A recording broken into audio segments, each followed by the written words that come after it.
Hello, everyone. Welcome to yet another episode of Let's Talk podcast. I would like to start with one of the reflection here. 3 years or more than 3 years back, when I started the podcast, it was like chasing some of the stories and kind of bringing in front of you, which moves people in a different way. Now that is one thing, but little did I know when I embarked to this journey, I have talked to various people, various backgrounds. And not only that, it was so heartening to see that we were not only chasing the stories or try to bring it in front of everyone, but we were also trying to see how those stories unfold in the future. And one of the stories today, which we are going to discuss, is with our guest. Last year, we released the podcast in December, his amazing journey of Mount Everest, his great determination, and all the stories, how exactly that unfold. But then at that time, we were also discussing, and also I had some inclination, which he already was contemplating around how to put this in some way in a print in digital space, which will be forever in our hearts and generations ahead. And I think that's what is happening today. And before I get into this, I would like to hold this book because it's a proud moment for me as well. I know him as a friend.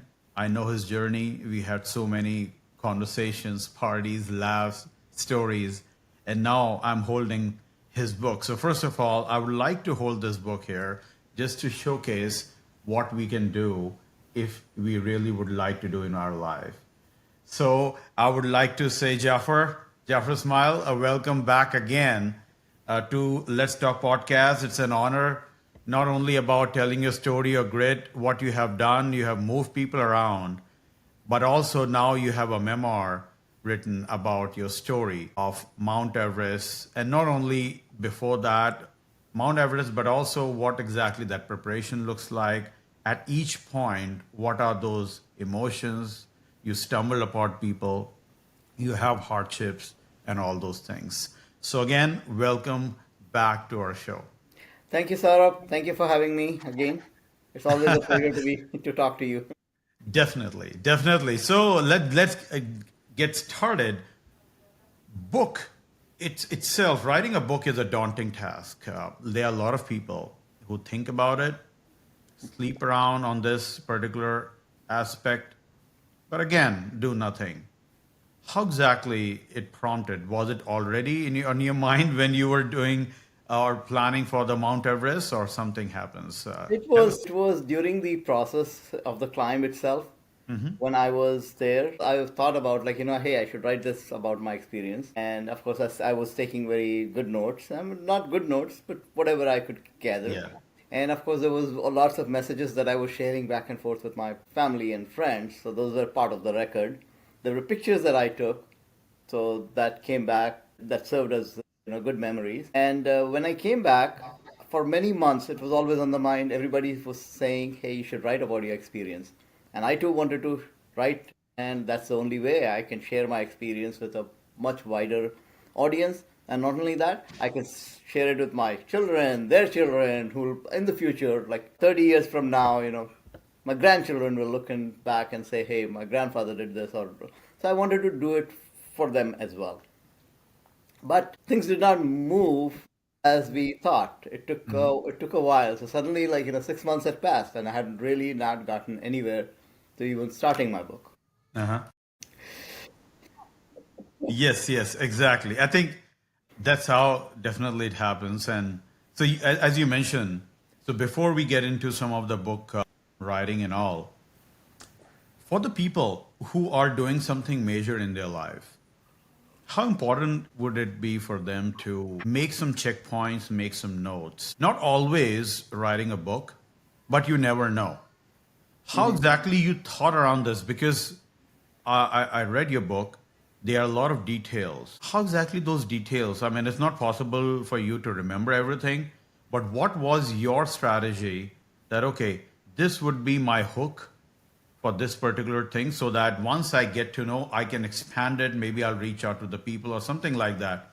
If you can kind of expand on this, how exactly you gather this data?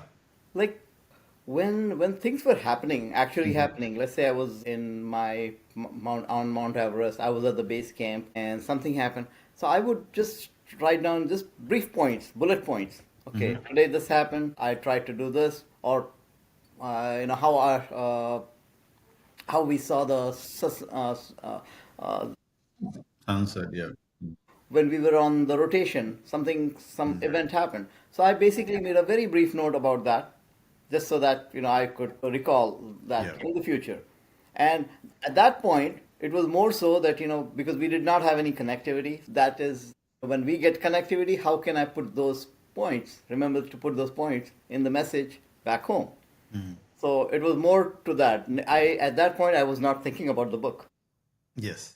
All those bits and pieces, those notes, and the text messages that I sent, the pictures I took, because each picture tells you a story.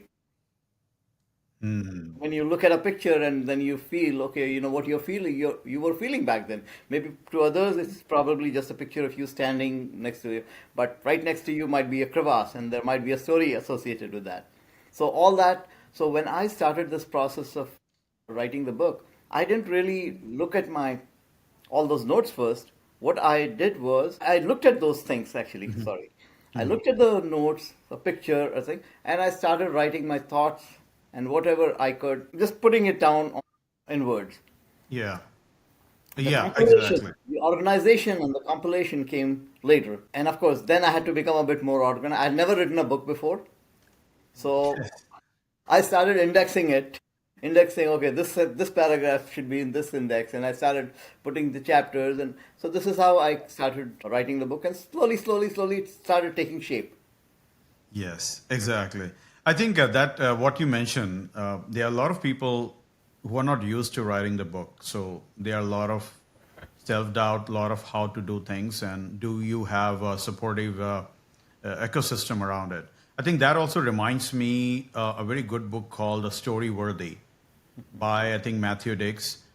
This particular book, he's one of the award-winning storyteller, and what he also mentions about, and this is very important because I try my best to do that, that when you say that you don't have any life stories, for example, not everyone is doing Mount Everest as well, but everyone has some stories to tell. Every day, at the end of the day, if you just write few notes, as you rightly mentioned, but what happened, just one line or something happened, like my daughter started walking today, or she said dad first time, or something like that, right? Any occasion or any kind of event, that helps you to expand later on, because the way how our brain works, you just need to feed that prelim information, and then you can expand. And obviously, as you rightly mentioned, having some of the notes with some of the pictures is enough to expand a story. Exactly. And that's great way of doing it. So yeah, so help us go through. You were writing the book, as you mentioned that you already took notes, you have photos, and the things start unraveling. Do you need any support from people in terms of writing the book? Where, like, how exactly, what would be the publisher look like? Am I writing in the right way? Any kind of a reviewer process? Whom to? I mean, there's so many things out there. How exactly you navigate those tough waters? Yeah. So until the point I wrote my full book, I Yes. did not. I did not consult anybody. I mean, until I wrote my full story, start to finish. But where I started was, just my mountaineering journey, and then of course I went through it, and finished it. And I shared that with a friend of mine, a school friend of mine. She lives in Hyderabad, Sarita Rani. She started her career, although she went to engineering school, she started her career as a journalist. So I reached out to her and said, hey, can you please review my book and, give me some feedback? So she's the one, like, who called me back and we spoke at length. She gave me lots of pointers, like, hey, you should talk about this. But one of the most important things she said was, hey, I read the book, it's all good. I know you, but and a reader who does not know you will never know who you are. Where did you come from? It brought me to write the whole first chapter about me, like, what my Wow. story was, how it began, and all that. So that was and then so I put that chapter right in front of everything, my story, that how, and then connected it, how it connect. Otherwise, originally what I had written was my story as it began from 2012 when we were planning for Kilimanjaro. So anything before that was not included. Having a friend who has expertise in this is definitely helpful. Yes. Ask for candid feedback. Be very accepting that somebody might say, "Hey, this is." I was prepared to even hear the word, "Hey, this is trash. Just throw it. Don't let anybody outside your family see it." Mentally, I was prepared for that as well. Yes, exactly. So I think what you're saying is you wrote a first draft and reached out to the people with the feedback. Obviously, it's important because you have your own biases and you think from takes a few things on granted. And I read this book. I think in the first few chapter or something, if I recall, you mentioned how you grew up. Your father was in Air Force, and he has some. I mean, obviously, as any defense person has a certain discipline, and how exactly you face challenges very close to your mother, and how, as you mentioned, that you are not that tall as well. So those are things, and why it's important, and for everyone who might be kind of contemplating writing these books as well, it's important to say, as you rightly mentioned, you have to provide the process of how exactly that person has get to that point, because everyone has a journey, and you should not be like, oh, this person is like that forever in his life. Obviously, you have some mountain aspirations, but you also have certain kind of challenges, and how you grew up also shows in a way that how those things shapes up, and how you met your friend Bala and Lubna, your wife, Yeah. and right in the marine and all those things. So definitely. So okay. So now let's move on to the other part. So as you mentioned that you reached out, you get into this process. Then what happens? Like you get into this. What is the next step? Yeah, next step was I started looking for publishers who would who could publish my book. So obviously, the big publishers, the timeline itself is too long. Like it takes 18 to 24 months if you have to go to some a big publisher like Penguin Books or something, people like that.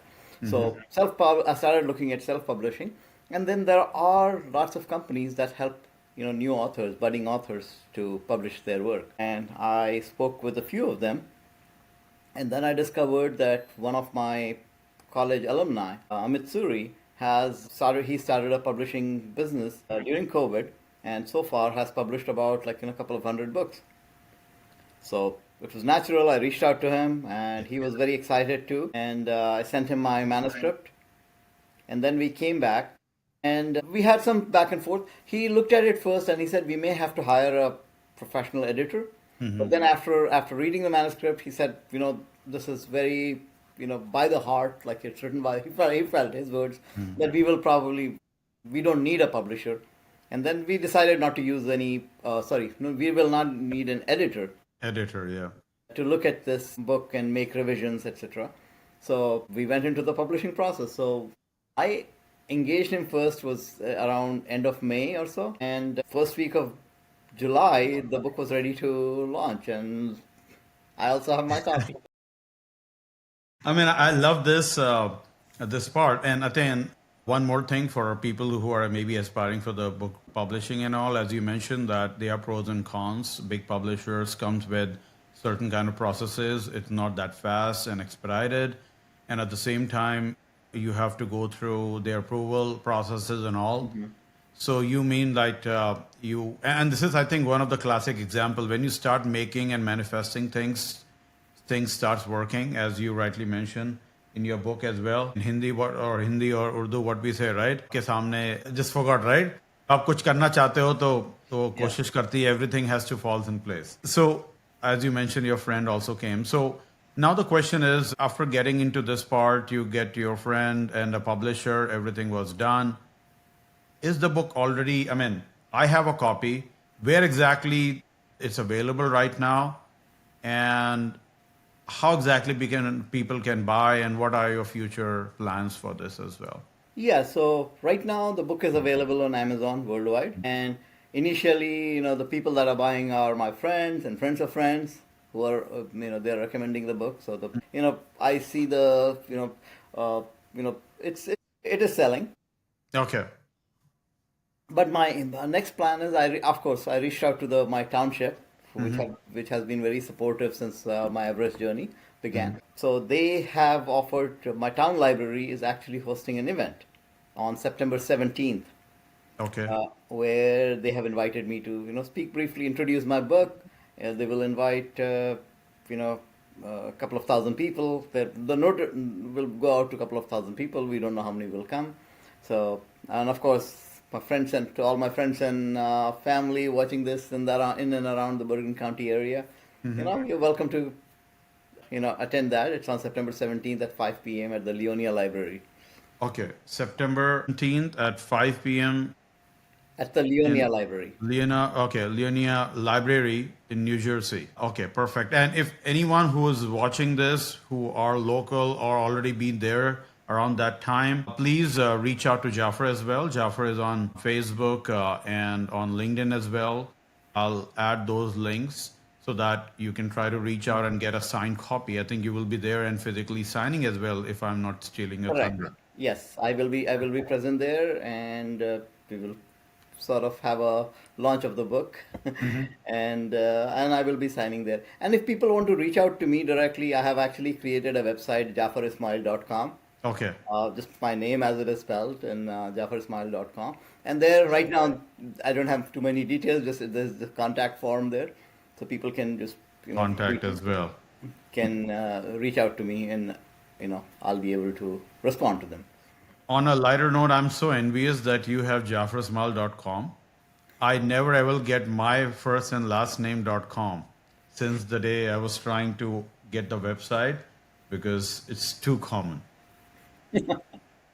But anyways, that's great. So you have a website and obviously, so if people would like to, I'm just asking out of curiosity, if they are unable to get to that event, what are the other ways to get a signed copy? My other friends are organizing. Of course, it's not going to be one event. We can Yeah. always organize if people were to reach out to me, and we could arrange events. And if they want to get a signed copy, eventually, what I do plan to do is we can have. I will have to look into that. There is a way where we can, through Amazon, we can arrange for. I don't know how that process works, but if people Okay. want to get a signed copy, we'll be able to do that. So Got it. the Got it. request will come to me, and then of course there is a longer turnaround time. You won't get the book by the next day, which in Exactly. many places it is possible with Prime. Okay, got it. And I think in your website also, you mentioned that you are working on it. So maybe people can reach out directly to your website as well if they would like to get a copy or any other questions, or maybe if they would like to invite you for any kind of talk or something like that. Yes, certainly. They can reach out to me for whatever they need. Okay. I already received a very good suggestion from somebody that, hey, I've mentioned a lot of pictures, people, scenarios in this book. And if there are pictures, there are certain scenarios I can go back and say, hey, page 205, and I can have a picture library on my websites that On my people can website. refer to if they have. That's an excellent. Actually, when I was reading this, I was also thinking that I mean, in our previous podcast, when it was aired in December, if anyone would like to review that, there were a couple of pictures. And while we are preparing that, you send me a lot of pictures as well. And yeah, definitely. I think maybe if we have some digital side of this where you have along the picture as well, that would be great. So yeah, amazing. We will definitely look forward to that as well. So quickly shift a gear while we already have got those things out.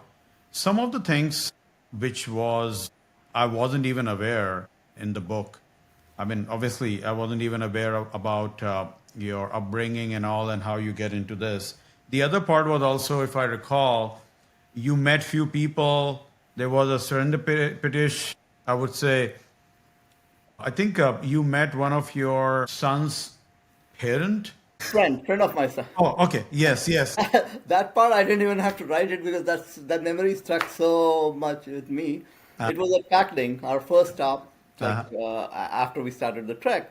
Next yes. morning, we were all ready to start our trek. We were waiting for the guides to come about. We were all set. We were sitting in the courtyard of the hotel we stayed at, And there were all these trekkers passing. So just like that, I started saying, "Hello, everyone. Hi, how are you? Good luck. Cheer up and all that." And people wanted to just encourage people. And all my friends at that point, there were 8 of us. Everybody was kind of looking at me like, why is this guy being a little extra friendly? And suddenly, from the crowd, Yes. a young lady walks up to me and she says, are you Jafar?" Well, I was taken aback. I'm like, yes, and how do you know me? So she said, "Oh, I'm a friend of Mukarram." And Mukarram is my son.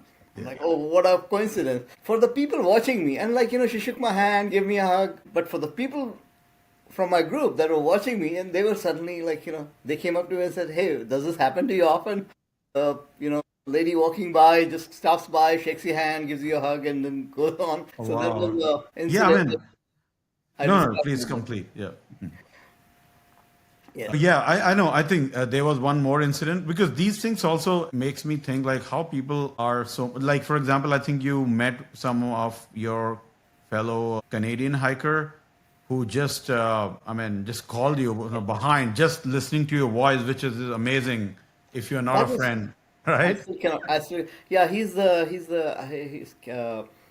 name is Kenny, and I met him when we climbed Mount Aconcagua in 2023. And we both knew that we were going to be on the Everest expedition around the same time, not with the same operator. So he was somewhere I knew he was somewhere in the camp. Yeah. But I was just walking, and we had our faces covered with the buff, Yes. glasses on. Nobody can really. And we were just walking, and I saw 2 people walking across, and they gave sight to me. And I was walking with another friend of mine from this expedition. Her name is also mentioned, Aga. And suddenly, Kenny calls by. "Well, hello, Jaffer." I was surprised. How did you even recognize me? I know that's. I mean, there are so many stories like these in the book, which not only shows your own way of navigating this, but how you meet people, what kind of their own skill set. Because I always struggles with remembering the names, let alone just recognizing the people with their voice. So these are some of the things which really always kind of stuck with me as well. Now you have a lot of good things, meeting people, but I think there are some of the things which I recall is not so pleasant. But it's a story like when you mentioned that when you were coming down after the summit, you lost your eyesight for some time. How was that? If you would like to kind of spend some time, because we haven't discussed that, I guess, in our previous Yeah, podcast. that was, yeah, those incidences, they still give me goosebumps when I think about it. In fact, before, on the way up, I almost, and somebody slipped and fell against me, and I slipped, and suddenly, if the safety rope was not there, I wouldn't be here. That one incident I described in detail. And then, when I reached the summit, everything was fine, and suddenly I see my sight, you know, I start losing my sight. I'm able to see 15 feet, and then I'm able to see 5 feet, and then everything is just hazy. So we were still at the summit, and I knew when coming up, I had seen what the trail was like, especially the Hillary step. It's a sheer drop. So my biggest worry at that point was I started panicking. Like, how will I even get down? I can't see. Yeah, you can How see. will I, if there, I don't know if there's a solid ground or a hole there. Like, when I'm going to, how will I put my steps? So I actually just sat down and just quietly. My Sherpa came over, his name is Dorje Sherpa. He came over and he goes, he started making small talk like, "Jafar bhai, how kaise ho, kya hai? Look, people are still coming and all. We made good time." And then, I said, "Dorje, why don't you call Shyam also? I want to tell you guys something." I said, actually, I called him Shyam. And he says, "No, I'm Dorje." I said, "Okay, this should tell you I am not able." He was about maybe 2 feet away from me. I said, "I cannot make out your face. You're just a big blur." And I said, "Can you call Shyam also?" And I said, "Listen, guys, I cannot see. And the worst part is, I can just make out shapes. But the worst part is, I cannot see the path. So where am I going to put my feet?" So it was more like it was, for me, it was more of, I had to survive that moment. Because, and then, and I knew, like, even though the 2 guides with me, they were very good at heart, nice people, but they did not know what my problem was because they are not experiencing it. For them, everything is crystal clear. Yeah.